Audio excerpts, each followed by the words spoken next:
They viewed this country as the modern day promised land, and they considered the manner in which Moses governed the Jewish people to be a foundation for the system which they established, the separation of powers, later on the Constitution and the Bill of Rights.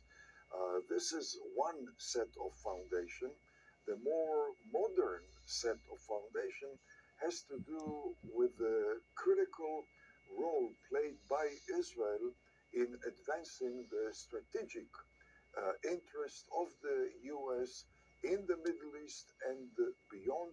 It has to do with Israel's capabilities, mostly technological, defense and commercial capabilities, which have transformed Israel into the number one innovation center for the U.S. commercial high tech and for the U.S. defense high tech. And in addition, uh, ever since 1967, Israel was transformed from a misperceived burden and liability upon the U.S.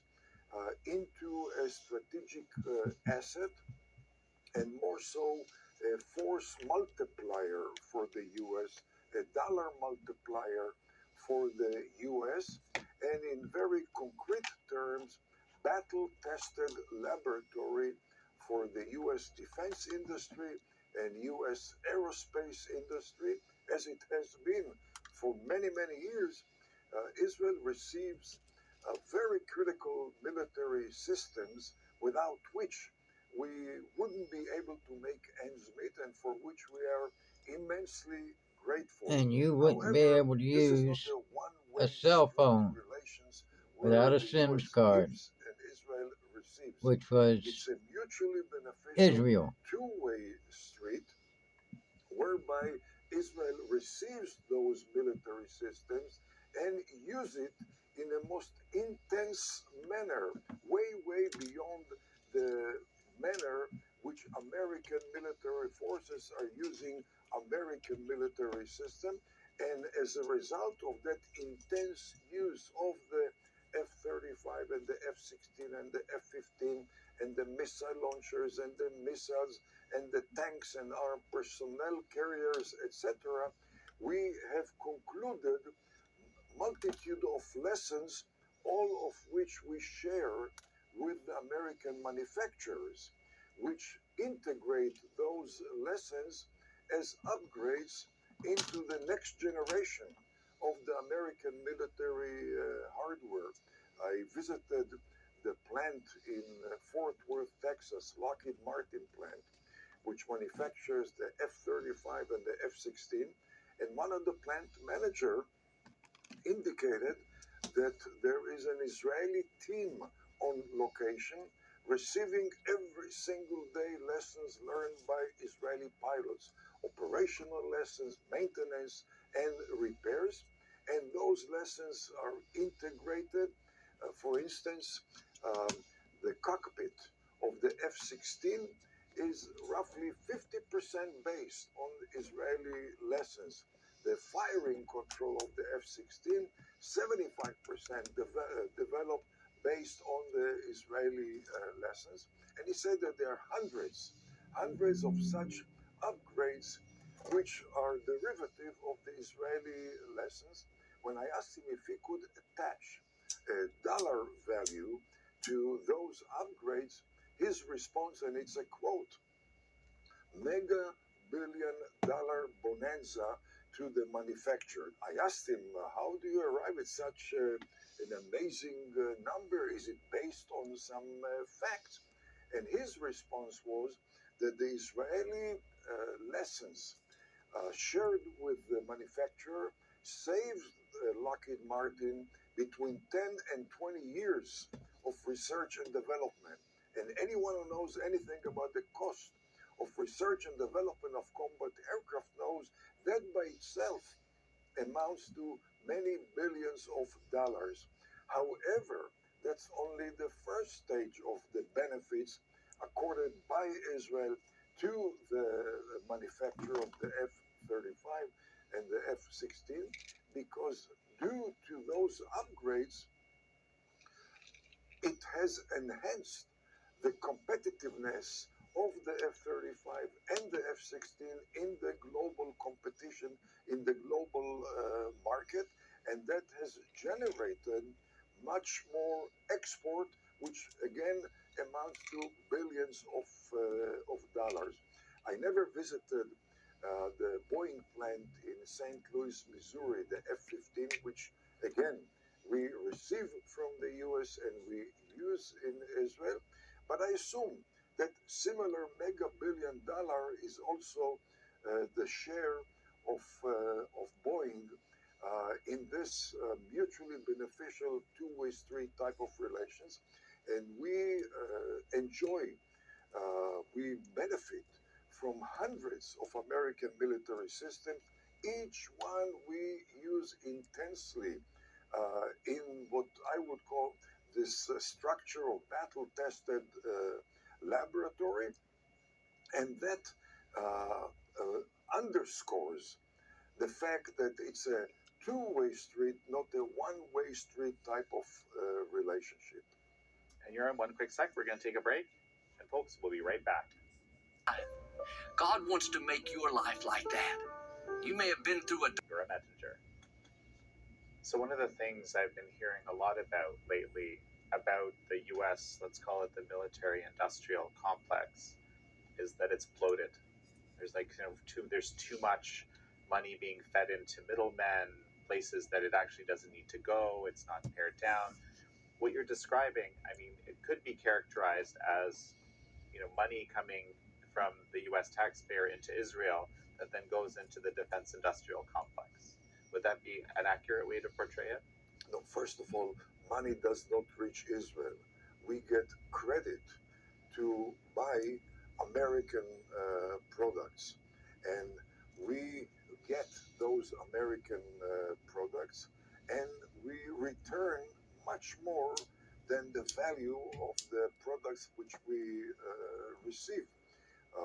We're talking about a defense industry which employs about 3.5 million people, in addition to subcontractors, and the Israeli contribution of the Israeli lessons shared with the manufacturers not only save billions of research and development costs, not only increase exports by billions of dollars, but also expand employment in the United States. In fact, we cannot buy Israeli products with the credit which is extended by the US.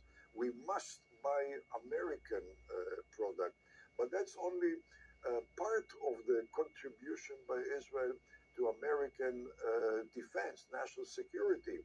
We provide the US with unique scope of intelligence on countering terrorism, which has spared many American lives, intercepting Islamic terror attacks on Americans in Syria, Americans in Jordan, Americans in Iraq.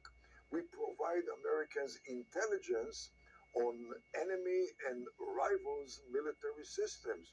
We confront enemies in the Middle East who use Chinese and Russian and British and French and Italian and other military systems. Following every clash, we share with the Americans our own findings about those military systems, which once again has enhanced the quality of the American military product, but also has spared American lives. In fact, a former head of the U.S. Air Force Intelligence, General George Keegan, who was very enthusiastic about expanding intelligence cooperation between the two countries, claimed that if the U.S. were to procure on its own the intelligence which the U.S. receives from Israel, then the U.S. would have to establish 5 CIAs. This is one heck of return on investment, which is 400 or 500 times of what we get annually in what is wrongly referred to as foreign aid, while in fact it's an American investment in Israel. We are located in a very critical area. The late General Alexander Haig, who was Supreme Commander of NATO, later on Secretary of State, suggested that for him, Israel constitutes the largest American aircraft carrier, which does not require a single American on board, cannot be sunk, and is deployed in the most critical area between the Mediterranean, the Red Sea, the Indian Ocean, the Persian Gulf, between Europe and Asia and Africa, situated in an area which is the number one epicenter of anti-American terrorism and anti-American drug trafficking. And the late Alexander Haig suggested that if there would not be a Jewish state in the Middle East, then the US would have to manufacture few more real aircraft carriers, deploy them to the Indian Ocean and the Mediterranean, in addition to few ground divisions deployed to the Middle East, all of which would have cost the American taxpayer between And we 10 need about and 5 $20 more billion dollars annually, aircraft plates. all of which is spared by the existence of Israel and the capabilities of Israel in the Atlantic Middle East. We have and the done the same Pacific. thing when it comes to the commercial high tech in America. Some 250 giant high tech corporations have established in Israel research and development centers, leveraging the very unique brain power in Israel, which has sustained American leadership, global leadership in the area of high tech. Recently, the CEO of Intel said, if not our research and development centers in Israel, we, Intel, would have been decimated by the global competition.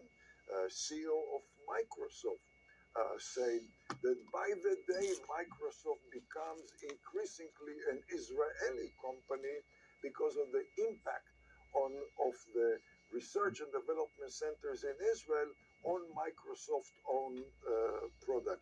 And the same applies to irrigation, where we collaborate closely with American companies. The same applies to agriculture.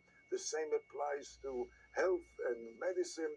There has been very, very tight collaboration between American and Israeli institutions and companies. Israel obviously has benefited from the number one country in the world, but at the same time, our unique challenges have produced multitude of innovations, groundbreaking applications, most of which we have shared with the Americans, maintaining Americans' global leadership in the area of high tech, which employs many, many billions of Americans. How would you respond to, and there are a number of prominent voices that believe this, that it's actually America's relationship with Israel that's keeping America in the region? Well, the U.S.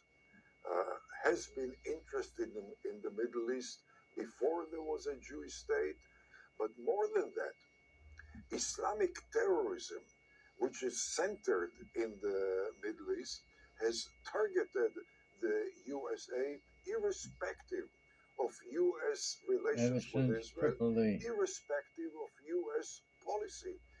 Islamic terrorism and other enemies of the U.S. do not consider Israel to be the number one influence on their policy. They view Israel as the vanguard of the U.S. in the Middle East. They view Israel, and rightly so, as the most effective U.S. beachhead in the Middle East. Iran's Ayatollahs refer to Israel as the little Satan, while referring to the US as the great American Satan, which tells us about the priorities. There's no zero-sum game between US relations with Israel and US relations with Arabs. Namely, supposedly, ostensibly, the US is losing Arab favors the more it gets closer to Israel. The fact is that the US has maintained very productive relations with Israel and at the same time very productive relations with Saudi Arabia, the United Arab Emirates, Bahrain, Egypt, Jordan, and all these countries, in fact, have considered Israel to be an asset rather than a liability for the Saudis and the Emiratis and Bahrain and also Egypt and Jordan.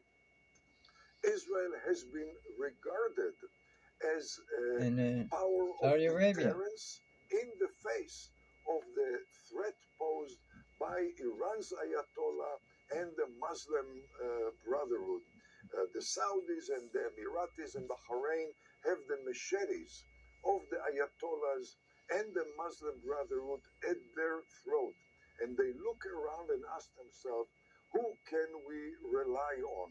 Well, sometimes they can rely on the US, depending on the tenant in the White House. Does the tenant try to appease the Ayatollahs, or is the tenant facing the Ayatollahs very decisively?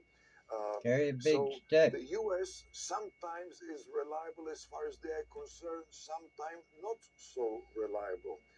They have written off the Europeans because the Europeans have lost their will to flex a muscle against Islamic terrorism. Every single relatively moderate Arab They've already regime allowed has themselves to the be invaded. machetes of terrorists at their throat. The only country upon which they can rely to an extent has been Israel.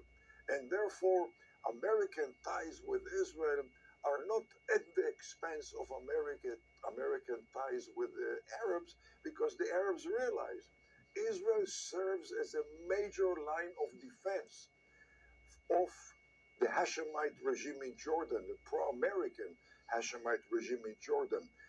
Israel has developed pretty close defense ties with Saudi Arabia. The same goes for the King of Morocco, who highly respects Israel's capabilities in combating terrorism.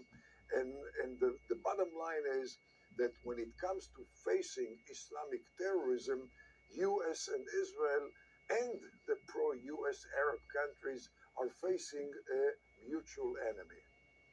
Well, Yoram, this has been an absolutely fascinating discussion. A final thought as we finish? Well, final thought, as I've always believed, it's incumbent upon Western policymakers to refrain from sacrificing the inconvenient, frustrating reality on the altar of very convenient, very appealing alternate reality. Because alternate reality has led the world to disasters, as we saw in the pre-Second World War, as we have seen in the pre-ascension of the Ayatollahs to power in Iran. The Western Thanks, world Jimmy Carter. would be better off sticking with inconvenient reality than falling into the suicidal trap of alternate reality. Well, Yoram Ettinger, it's such a pleasure to have had you on. Thank you very much. My pleasure and my certainly deep satisfaction. Thank you all for joining Yoram Ettinger and me on this episode of American Thought Leaders. I'm your host, Yanya Kelly.